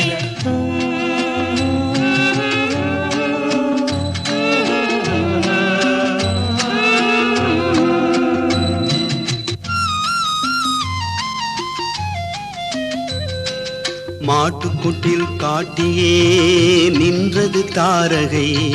மூவரும் நடந்தார்கள் இயேசுவை காணவே. சாம்பிராணி போலமே கட்டி தங்கம் தாங்கள் கொண்டு வந்த பரிசெல்லாம் கொடுத்தார்கள். உமை கண்ட எம் வாழ்வு தூய்மையானதென்றே மனமாற இயேசுவை துதித்தார்கள்.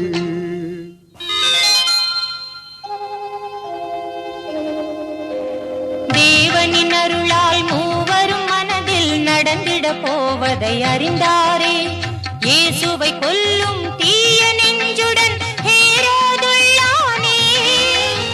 அதனாலேதான் இயேசுவின் இடத்தை அறிந்து வரச் சொன்னான்.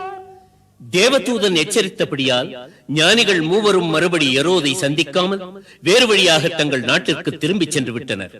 நாட்கள் கடந்தன. தேவதூதனின் யோசனைப்படி எரோதின் மரணத்துக்கு பின் யோசேப்பு இயேசுவையும் மரியாளையும் அழைத்துக் கொண்டு கலிலியோவைச் சேர்ந்த நாசரத் என்னும் இடத்திற்கு வந்து சேர்ந்தார். அங்கே இயேசு மனிதர்களின் உதவியோடும் தேவனின் அருளோடும் வளர்ந்து வந்தார்.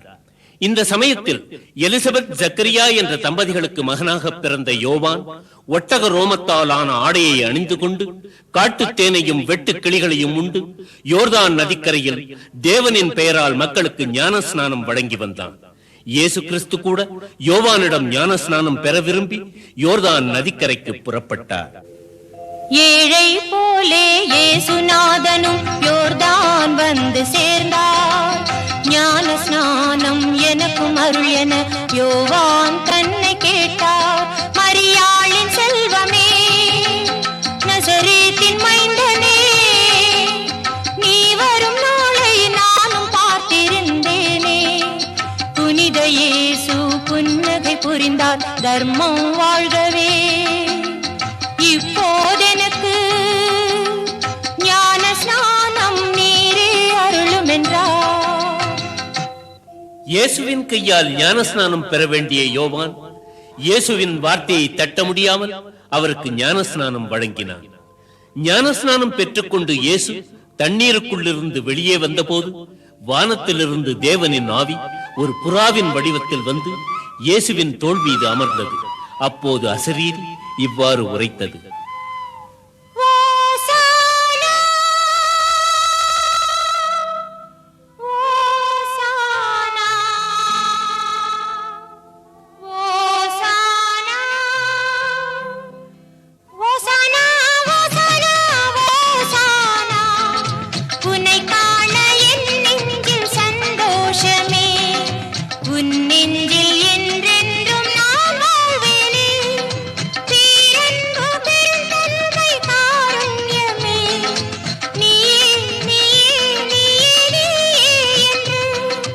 மகிழ்வோடு உரைத்தது புனித ஆவி.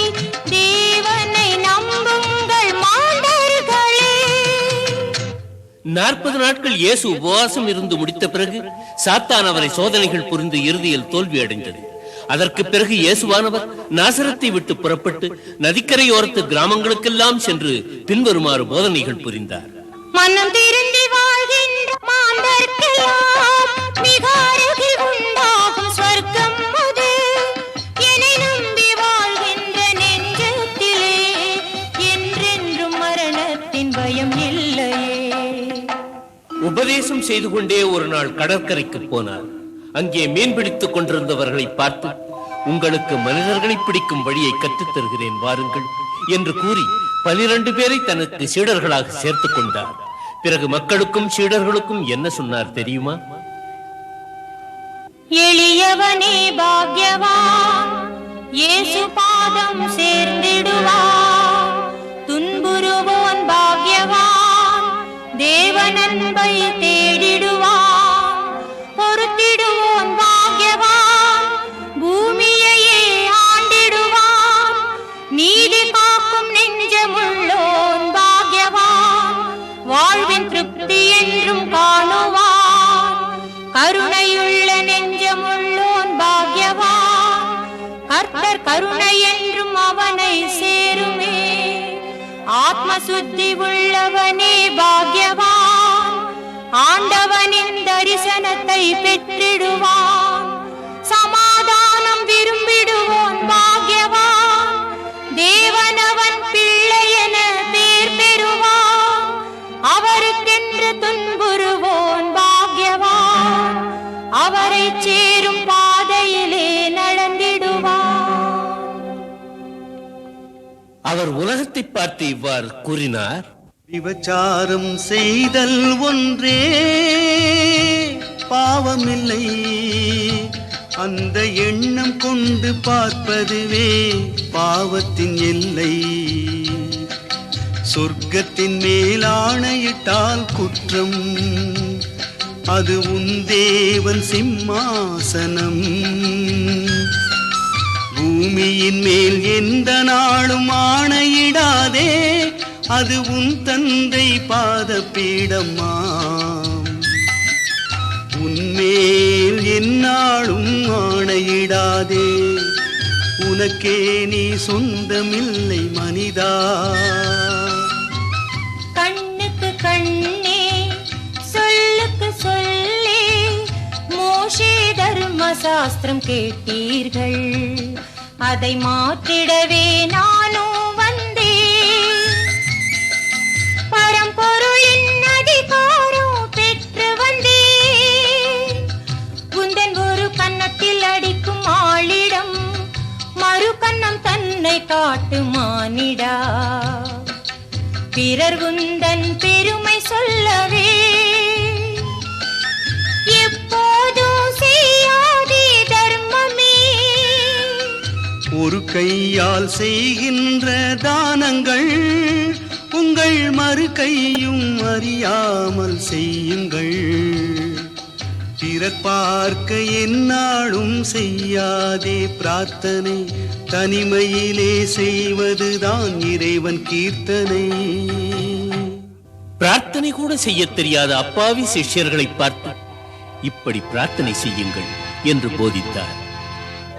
பரமண்டலங்களில் இருக்கின்ற எங்கள் பிதாவே, உம்முடைய நாமம் பரிசுத்தப்படுவதாக, உம்முடைய ராஜ்யம் வருவதாக, உம்முடைய சித்தம் பரமண்டலத்திலே செய்யப்படுவது போல் பூமியிலேயும் செய்யப்படுவதாக.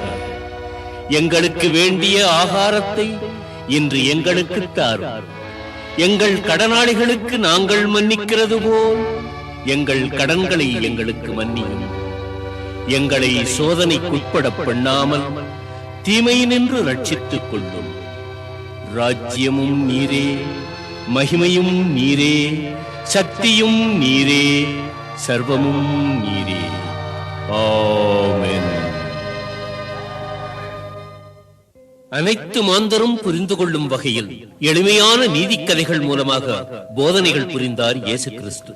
அவற்றின் கருத்தாவன: என்ன உண்ண கூடும், நாளும் எதனை அருந்த கூடும், என்ன அணிய கூடும் என்றே எண்ணி வருந்திடாதே, நெஞ்சில் ஏக்கம் வளர்த்திடாதே. உணவை காட்டிலும் மேன்மை ஜீவன், உடையை காட்டிலும் மேன்மை தேகம். ஆகாயத்து பறவையை பாருங்கள், அவை சமைக்குமோ, பசியாலே வாடுமோ? சோலையில் சிரிக்கும் மலர்களை பாருங்கள், அவை உழைக்குமோ, ஆடைகள் நெய்யுமோ? காட்டு புல்லுக்கு கௌரவம் தந்து காப்பான் தேவனில், காட்டிலும் உயர்ந்த மானிடர் உமக்கு கருணை தாரானோ? ஆத்ம நிச்சயம் உள்ளவர் வாழ்வை ஆண்டவர் நடத்துகிறார். எதிர்காலம் நினைந்து ஏங்கி தவிப்பதை களைந்திடும் மானிடரே. நாளைய கடமைகள் நாளைக்கு முடியும், இன்றைய செயல் முடிப்பீர். ஒவ்வொரு நாளும் நடப்பது நடக்கும், உள்ளத்தில் துயர் வேண்டாம். மற்றவர் தவறின் விமர்சனம் புரிவது மாண்பல்ல தோழர்களே. உங்கள் கண்களில் இருக்கும் துரும்பினை எடுத்து அடுத்தவர் கண்களின் துரும்பினை களைந்திடுங்கள். கானா என்னும் ஊரிலே 6 கல் ஜாடிகளில் தண்ணீரை நிரப்பச் சொல்லி அவற்றை திராட்சை ரசமாக மாற்றினார் இயேசு கிறிஸ்து. இவ்வாறு தொடங்கிய இயேசுவின் மகிமை மேலும் மேலும் பெருகியது. அப்பம் 5 மீன்கள் 2 5000 பேருக்கு உணவு தந்தார். தான் உண்ட பின் மீந்ததை 12 கூடையில் கிறிஸ்து பிரான் அள்ளி வைத்தார். ஆவிகள் 7 ஆட்கொள்ளப்பட்டாள் மக்தலேனா மரியா. அவர் ஆணை கடங்கிய ஆவிகள் நீங்கிட அற்புத மீட்சி பெற்றார். கைகால் இழந்தவர், கண் பார்வையற்றவர் யாவரும் மானிடர் என்றாரே. கை கொண்டு தொட்டவர் கண்களின் பார்வையால் தீபத்தை ஏற்றி வைத்தாரே. அங்கத்தை தின்கின்ற குஷ்டத்தில் வாடியோர் கைகால் விளங்காத மாந்தரெல்லாம், ஊமையர் செவிடர் திருக்கரெல்லாம் கிறிஸ்துவின் வார்த்தையால் சுகம் பெற்றார். ஆனந்தம் கொண்டே போற்றி நின்றார், தீபங்கள் ஏற்றி பூஜித்தார். ஒரு வேசியையே சுரட்சித்தார், இனிமேல் அந்த பாவங்கள் நீக்கிடென்றார். பெருநோய் கொண்ட பெண்ணவர் அங்கியை தொட்டதில் நோயற்ற வாழ்வினை மீண்டும் பெற்றார். நெஞ்சத்தில் இயேசுவை நம்பிடும் மாந்தர்கள் நம்பிக்கையாலே மேன்மை பெற்றார். மாண்டவர் தேகத்தில் மீண்டும் உயிர் வைத்து மன்னவர் மாயங்கள் புரிந்திருந்தார். கல்லறைக்குள்ளே 4 தினங்கள் சிதைந்து கிடந்த லாசரு உடலினில் பார்த்தவரெல்லாம் வியந்திடும் வகையினில் ஜீவன் கற்பித்தார். சீரிய காற்றினை பொங்கிய கடலினை அமைதியுறும்படி ஆணையிட்டார். அந்த தண்ணீர் மீது நடந்தாரே, தன் மகிமையை புரிந்திட செய்தாரே. பாவிகள் தம்முடன் போஜனம் செய்வதை பார்த்தே பல பேர் கேட்டிடவும், வைத்தியன் சேவை நோயற்றவர்க்கே நலமுடையோர்க்கில்லை என்றாரே. ஒரு நாள் அவரது சீடர்கள் உலகத்தின் முடிவு பற்றியும் அவரது மறு வருகை பற்றியும் அவரிடம் கேட்க, அவர் சிறு குழந்தைகளைப் போன்ற தன் சீடர்களை பார்த்து, உலகம் முடிவுறும் போது கிறிஸ்து நானே என்று கபடர் பலர் வருவார்கள், பஞ்சம் எங்கும் நேரும், பூகம்பங்கள் தோன்றும், கொடும்புயல் உருவாகும், கொல்லும் நோய்கள் பெருகும், டம டம டம டம டமவென பகை முழங்கும், உலகம் முழுவதும் போர் நடக்கும். தந்தைக்கு பிள்ளை பகையாவான், அன்னைக்கு மகளே விஷமாவாள். பண்டிகை காலங்களிலோ மாரி காலங்களிலோ உலகத்தின் முடிவு சம்பவிக்க கூடாது என்று வேண்டிக் கொள்ளுங்கள். அது பிள்ளைகளுக்கும் கர்ப்பவதிகளுக்கும் மிகுந்த அவஸ்தையாயிருக்கும். பிறகு தனது மறு வருகையை பற்றி, கிழக்கே தோன்றும் மின்னல் மேற்கு வானிலும் ஒளிரும், தேவகுமாரனின் வருகை அந்த மின்னலை போலே விளங்கும், ஆயிரம் தீபத்தின் ஒளி போலே.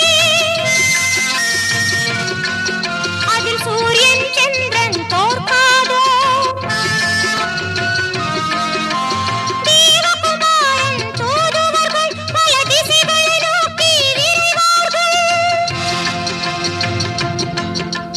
தேவனை நம்பிடும் மாந்தரை கண்டு வருகவே வருகவே என்று கை நீட்டி அழைப்பார். வானமும் பூமியும் அழிந்தாலும் என் வார்த்தைகள் மட்டும் அழியாது. என்னை நம்பிடும் மானிடர்க்கெல்லாம் மரண பயம் கிடையாது. நம்பிக்கையில்லா மானிடர்க்கெல்லாம் நரகந்தானே முடிவாகும். சில நாட்களுக்கு பிறகு வேத பாரகரும் பரிசேயரும் மதகுருக்களும் அவரை சிறைபிடிக்க தீவிரமாக உழைத்தனர். இயேசு சொல்லால் கோபமுற்ற மதகுருமார்கள் இயேசுவினை சிறைபிடிக்க திட்டமிட்டார்கள். யூத குல மன்னர் என்று தன்னை கூறினார், அவன் 3 நாளில் ஆலயத்தை முடிப்பேன் என்றான். தம்மை மீட்க வந்தவன் என்றறியாமல் அவர் வாழ்வு தீர்க்க முயன்றார்கள் நெஞ்சிரங்காமல். மரித்தாலும் 3ஆம் நாள் எழுவான் என்றோ, அவன் மகிமையை அறியாமல் திரிந்தார் அந்தோ.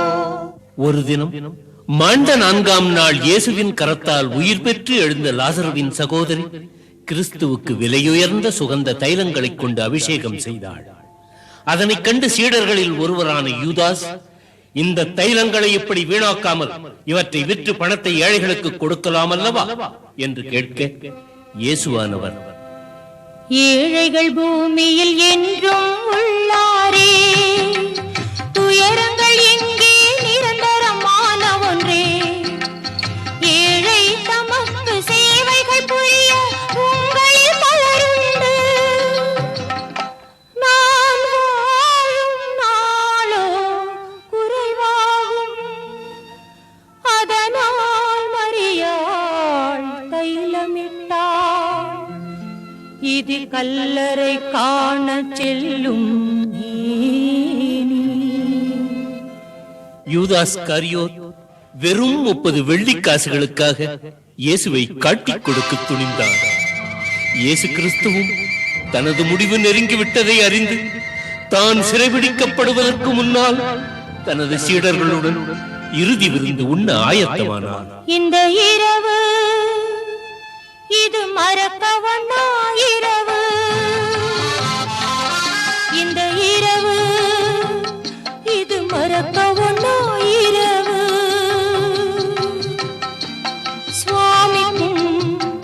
அன்பு அடியார்க்கும் இனிமேலந்த சொந்தங்கள் ஏது? அந்த தேவனின் திவ்ய ரூபம் அவன் கருணை தரும் லாபம். அவையாவும் தீரும் இனி என்று போடும். கிறிஸ்து தனது சீடர்களின் பாதங்களை கழுவி தலைமை கொள்ள விரும்புவோர் தொண்டர் போல் பணியாற்ற வேண்டும் என்று போதித்து விருந்தை துவக்கினார். அப்பத்தை எடுத்து வானத்தை பார்த்து பிரார்த்தனைகள் புரிந்தார். இது அப்பமில்லை அடியேன் தேகம், புசித்திடுவீர் என்றார். திராட்சை ரசத்தை ஸ்தோத்திரம் புரிந்து தேவனுக்கே படைத்தார். இதை அனைவரும் பகிர்ந்து அருந்துங்கள். இது நாம் சிலுவையில் வடித்திடப் போகும் இரத்தம் என்பதை அறிந்திடுவீர். பின்னர் இயேசு தனது 12 சீடர்களையும் உற்று நோக்கி, உங்களில் ஒருவனே என் மரணத்துக்கு காரணமாக இருப்பான். அவன் பிறவாமலேயே இருந்திருந்தால் எவ்வளவு நன்றாக இருக்கும் என்று கூறினார். ஒவ்வொரு சீடரும் இயேசுவிடம் அது நானோ என கேட்டார். அவர் செவ்விதழோரம் புன்னகை தவழ யூதாஸ் தன்னை பார்த்தார். நானா பிரபு நான் தானா என யூதாஸ் கேட்டானே. ஆண்டவர் இயேசு அமைதியோடு இஸ்காரியோத்தை பார்த்தாரே. நீயே அறிவாயூதா எனக்கு நடக்கவிருக்கும் மரியாதை. கள்ளனின் மனத்தை தெள்ளத் தெளிவாய் தேவன் அறிந்து கொண்டான். தேவனின் பார்வையை தாங்க உண்ணாமல் யூதாஸ் எழுந்து சென்றான். அந்த இரவு கிறிஸ்து தனது 11 சீடர்களையும் அழைத்துக் கொண்டு ஏகாந்தமான மலையடிவாரத்துக்கு வந்து அவர்களை அங்கே விட்டுவிட்டு பேதுருவையும் யோவானையும் யாக்கோபையும் மட்டும் அழைத்துக் கொண்டு கெத்செமனே தோட்டத்துக்கு சென்று நிலத்தில் வீழ்ந்து மரணம் வந்தது போல் துடித்து, பிதாவே, இந்த பாத்திரம் என் உதடுகளை விட்டு நீங்குவது என் விருப்பப்படி அன்று, சித்தப்படியே நடக்கட்டும் என்று பிரார்த்தனை புரிந்துவிட்டு சீடரிடம் வந்து சேர்ந்த போது அவர்கள் உறங்குவதைக் கண்டார். இதற்கிடையில் யூதாஸ் காவலர்களுடன் அங்கு வந்திருந்தான். கிறிஸ்துவை ரஃபி வாழ்க என கூறி முத்தமிட்டான். காவலர்கள் உடனே இயேசுவை கைது செய்து அழைத்துச் சென்றார்கள். பாவம் நீக்க வந்தவரை பாவி என்று நிந்தனைகள் புரிந்தாரே கூவி, ஏதேதோ பழி கூறி இகழ்ந்தாரே முகத்தில் இச்சிலினால் அபிஷேகம் நடத்தி, எண்ணம் போலே அவரை வதைத்து எவர் புரிந்தார் என சொல்ல கேட்டாரே நகைத்து.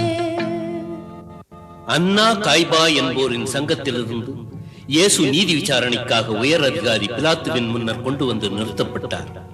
மதகுருமார்களுக்கு அடிமைப்பட்ட மக்கள் கிறிஸ்துவை சிலுவையில் அறையும்படியும் கள்ளன் பாரபஸை விடுதலை செய்யும்படியும் கூச்சல் போட்டார்கள்.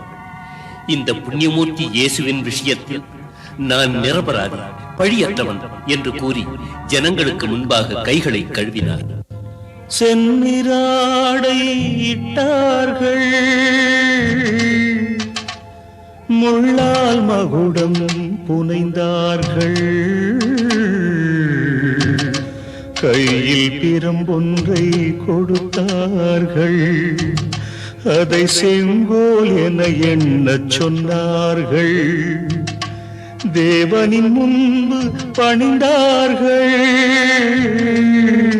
யூதரின் மன்னா வாழ்க என்றார்.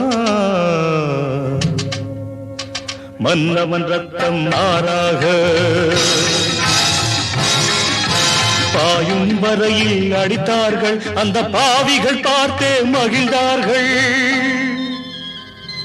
வெள்ளி என்று, பெரிய வெள்ளி என்று தேசம் முழுவதும் இருளில் மூழ்கியது. அந்த மனித மிருகங்கள் கிறிஸ்துவின் தோளில் சிலுவையை ஏற்றி கல்வாரி மேடு வழியாக கொல்கதா என்னும் மயானத்துக்கு நடத்தி செல்லுகையில் சக்தி இழந்த இயேசு சிலுவையின் கனம் தாங்காமல் 3 முறை கீழே விழுந்தார். ஒருவாறாக அவர்கள் மயானத்தை அடைந்தார்கள். ஐயோ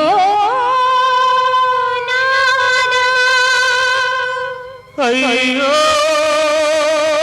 இயேசுநாதா, இயேசுநாதா.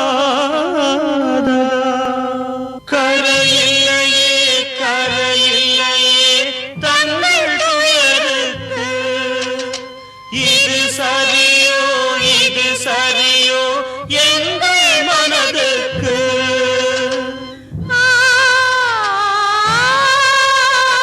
மண்ணில் வானத்தின் சேதி சொல்லவே வந்ததை அறிந்தோ, தங்கள் முகத்திலே பொங்கும் கருணையின் வெள்ளத்தில் மிதந்தோ.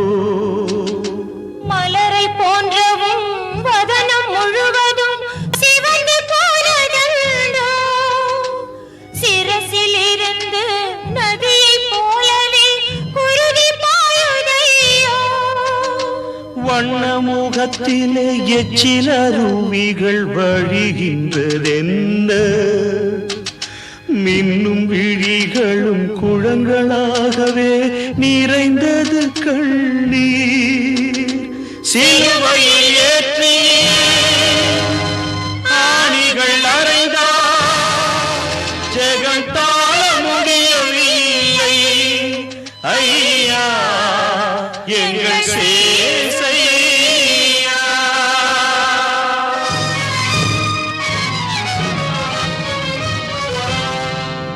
வானிலிருந்து வந்த மேசையா, ஆசி வழங்கிய கரங்களுக்குமே ஆணிகள் தான் பரிசா. பலரும் வணங்கிய பாதம் இரண்டுமே புண்படுதல் முறையா. அங்கு பாருங்கள் தேவா, துன்பம் கொண்டவும் அன்னை எழுவதை பாருமையா.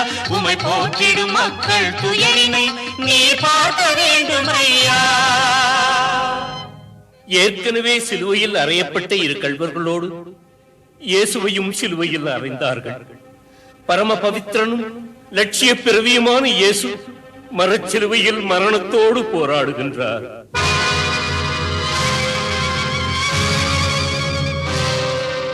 தேவதூதனின் ஆடை மீதிலே பலரும் மோகம் கொண்டார். அவர் தமது பேர்களில் சீட்டு போட்டனர், லாபம் ஒருவர் கொண்டார். யூத மக்களின் மன்னன் இவன் என சிலுவையில் எழுதி வைத்தார். உண்மையில் தேவனின் பிள்ளையனில் நீர் இறங்கி வருக என்றார். பாவிகள் தம்மை மன்னித்திடவே இயேசுவும் வேண்டுகின்றார். பிரபுவே பிரபுவே எங்கள் பிரபுவே, பாவம் புரிவதை அறியாரே பிள்ளைகள் போன்றவர் பாவிவர். தர்மத்தின் பெயரால் மன்னித்திடுங்கள் தந்தையை வேண்டுகின்றேன். ஏலி ஏலி லாமா சபக்தானி. ஓ தேவனே எந்தன் தந்தையே, என்னை இங்கு தவிக்க விட்டது ஏனோ என்று இயேசுநாதனும் கதறுகின்றார். அந்த ஜீவ மரண போராட்டத்தின் இடையில் 7 வார்த்தைகள் உரைத்தாரே, இதயம் வெடிக்கவோ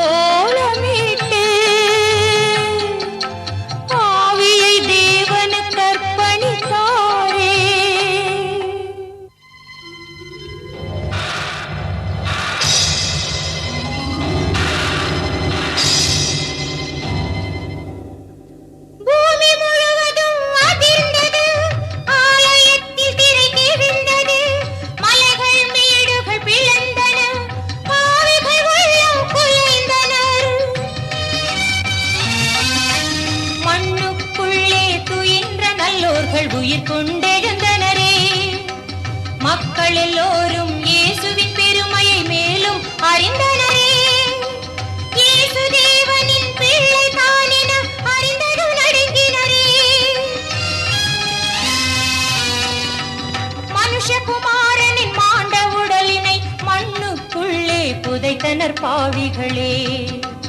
கல்லறை தன்னை காத்திட சொல்லி சேவகன் ஒருவனை உடனே வைத்தாரே.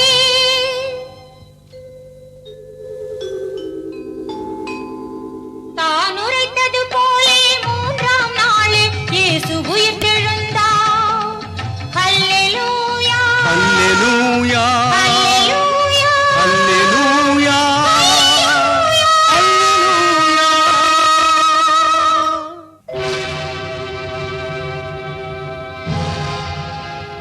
இயேசு தனது 11 சீடர்களுக்கும் தரிசனம் தந்தார். பிறகு சில நாட்கள் ஆங்காங்கே பல பேருக்கு காட்சி தந்து ஒரு நாள் இறுதியில் பரலோகம் எய்தும் போது தனது சீடர்களிடம், வானிலும் மண்ணிலும் அதிகாரங்கள் உள்ளவன் நானே. என் ஆணைகள் ஏற்று அறிவுடன் நடந்து மேன்மை பெற்றே வாழுங்கள். தேவனின் பெயரால் மக்களை சேர்த்து எனது செய்திகள் கூறுங்கள். கிறிஸ்து நாமத்தை பரப்புங்கள். மீண்டும் வருகின்றேன், உம்முடனே வாழ்வேன், உமக்குள்ளே வாழ்வேன். தேவதேவன் அழைக்கின்றார், சொர்க்கம் சேர சொல்கின்றார். இயேசு கிறிஸ்து செல்கின்றார். அனைவரும் பார்த்திட இயேசுநாதனும் வானத்தில் விரைந்தாரே. நமது வாழ்க்கையில் நலங்கள் பெருகிட வாழ்த்திடச் சென்றாரே. கிறிஸ்து பரலோகம் எய்திய பின் அவரை விசுவாசித்த கோடானு கோடி மக்கள் கிறிஸ்தவ மதத்தில் சேர்ந்தார்கள். அந்நாட்களில் சவுல் என்பவன் கிறிஸ்துவர்களை துன்புறுத்தினான். ஒரு நாள் கிறிஸ்து அவனுக்கு முன்பாக தோன்றினார். அவர் ஒளியால் சவுல் பார்வையிழந்தான். இயேசு அவனுக்கு மீண்டும் பார்வையை கொடுத்து சவுலை பவுலாக மாற்றி பிரியமுள்ள பக்தனாகவும் தனது சேவகனாகவும் ஏற்றுக்கொண்டார். ஆகவே எல்லோரும் ஆயத்தமாக இருங்கள். இயேசுவை நம்புங்கள், நீங்கள் ரட்சிக்கப்படுவீர்கள்.